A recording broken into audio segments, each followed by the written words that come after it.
আসসালামু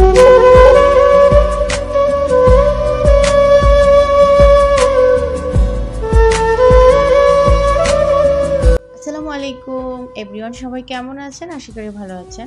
আজকে আমি আপনাদেরকে আমার ফ্যামিলির সবার ফেভারিট খুবই জনপ্রিয় একটা মজাদার করলা রেসিপি শেয়ার করব। আশা করছি ভিডিওটা না টেনে সম্পূর্ণ দেখবেন।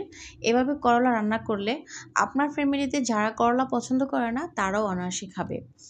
এখানে আমি করলা রান্না করার জন্য আলু আর করলা সমানভাবে সাইজ করে কেটে নিয়েছি। এখানে আমার 2টা আলু আছে, 2টা বড় সাইজের করলা আছে। আমি সুন্দর মতো করলা এবং আলুকে ধুয়ে তারপরে কেটে নিয়েছি।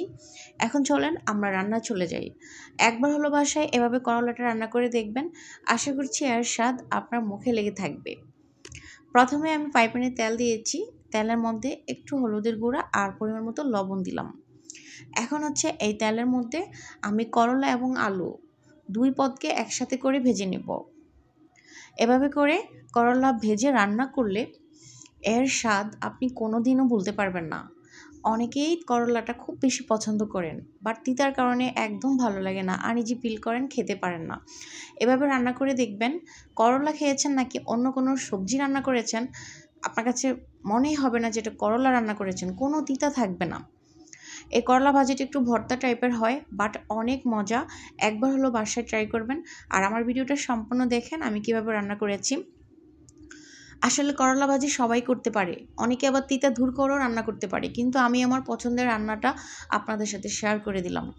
আমার ভিডিওটি যদি ভালো লাগে প্লিজ সবাই একটু ফুল ওয়াচ করে দেখবে, আর যদি পারো একটু শেয়ার করে দিও, সবাই লাইক কমেন্ট করবে ইনশাল্লাহ। আমার করলাগুলো ভাজা হয়ে গেছে, আমি প্রায় এটাকে 80% মতো সিদ্ধ করে নিয়েছি।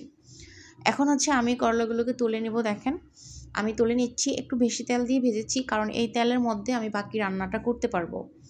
তা আমি সবগুলো আলু এবং করলা এভাবে করে তুলে নিয়েছি। এখন আমি এখানে এই তেলে দিয়ে দিলাম পেঁয়াজ। বেশি আর তেল দেওয়ার প্রয়োজন নাই, এখানে প্রায় অনেকটা তেল আছে। এখন এই তেলের মধ্যে আমি পেঁয়াজগুলো দিয়ে একদম ভালো করে এটাকে কালার করে ভেজে নিব। তো এই করলা ভাজাটা এটা এত পরিমাণে মজা, আপনি রুটি দিয়ে খেলেও আপনার কাছে তিতা কোনো ভাবই থাকবে না। আমার পেঁয়াজগুলো কালার করে ভাজা হয়ে গেছে। এখন আমি কাঁচা মরিচ আর সাথে এখানে দিয়ে দিলাম একটু হলুদের গুঁড়া, সামান্য একটু লাল মরিচের গুঁড়া, জাস্ট কালারের জন্য। এগুলো টেস্ট আনবে, কালারও ঠিক থাকবে, তার জন্য দিয়েছি।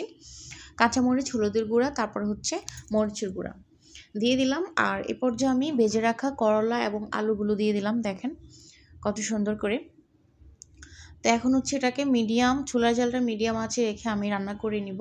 আপনারা কে কে এভাবে রান্না করেন কিংবা করেছেন আমাকে একটু কষ্ট করে কমেন্টস করে জানাবেন। আশা করছি আপনাদের কমেন্টসের দেখলে খুব ভালো লাগবে যে না আমার আপুরাও এই রেসিপিটা ট্রাই করে বাসায়, খুব ভালো লাগবে। এটা কিন্তু কম সময়ে রান্না করা যায়।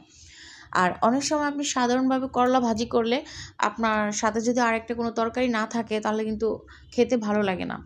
আপনি যখন এভাবে করলাটা রান্না করবেন তখন আপনার খাবার টেবিলে আর অন্য কোনো তরকারি না থাকলেও এটা দিয়ে আপনি খাবারটা সেরে নিতে পারবেন।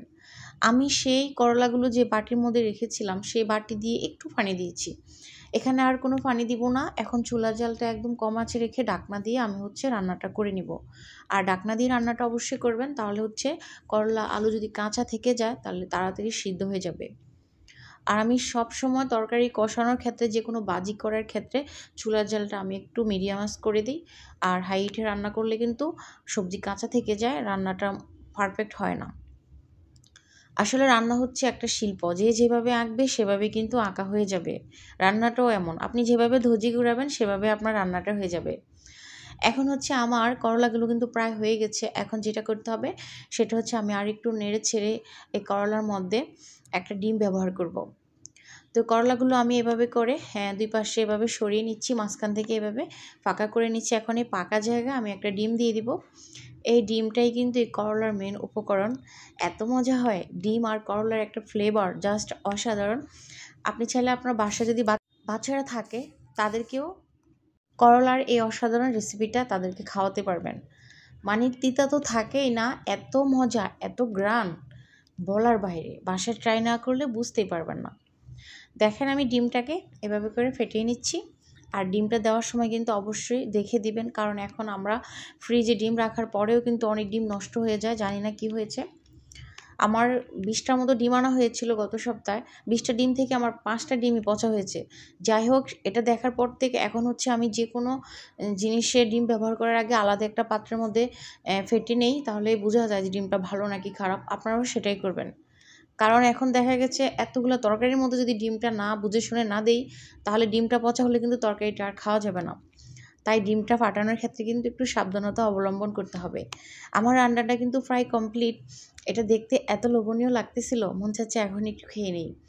যাই হোক, আমার তো ধৈর্য সহ্য সয় না, যে কোনো রান্না ভালো হলে আমার খেতে ইচ্ছে করে, যেটা সত্যি কথা। আমি রান্না শেষে গরম গরম খেয়ে নিই, একলা মানুষ, বাসায় কেউ নেই। ফাইনালি কিন্তু আমার রান্নাটা হয়ে গেছে, কেমন হয়েছে জাস্ট আপনারা বলবেন। আর অবশ্যই কমেন্টস করে জানাবেন আপুরা ভাইয়েরা। অবশ্যই সবাই একটু বাসায় ট্রাই করে দেখবেন, করলাটা এভাবে রান্না করলে একদম কোনো তিতা থাকে না। এটা ভাজি ভাজি টাইপের হয়, ভর্তা ভর্তা টাইপের হয়, জাস্ট অসাধারণ লাগে। আপনি একবার রান্না করে দেখবেন, আশা করছি আপনি যতবার আপনার বাসায় করলা আনবে আপনি ঠিক এভাবেই রান্না করবেন, কারণ এটা আপনি কখনোই বলতে পারবেন না। অনেক মজাদার একটা রান্না। তা আপুরা ভাইয়ারা বিদায় নিয়ে নিব। যদি ভালো লেগে থাকে ভিডিওটা শেয়ার করে দিও। দেখা হবো কালকের ভিডিওতে। আল্লাহ হাফেজ।